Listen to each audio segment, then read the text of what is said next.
मुंहिंजो नालो हर्षित नारवानी आहे। मां ॿियों दर्जो पढ़ंदो आहियां। मां संस्कार स्कूल में पढ़ंदो आहियां। मां बेरागढ़ में रहंदो आहियां।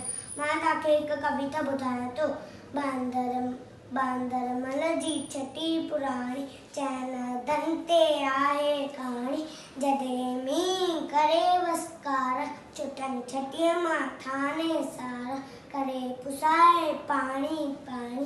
बांदरमल जी छटी पुराणी, चइनि ते आहे कहाणी। जॾहिं थिए थो उस खां व्याकुल, छवे छटीअ खे बांदरमल खुल, किए किनारे में बि साणी। बांदरमल जी छटी पुराणी, चइनि ते आहे कहाणी। कुले रखी बंदूक बढ़ाए, पुछंदो आहे कोट ॿुधाए, पेके वई छा घर जी राणी। बांदरमल जी छटी पुराणी, चइनि ते आहे कहाणी। महिरबानी तव्हांजी।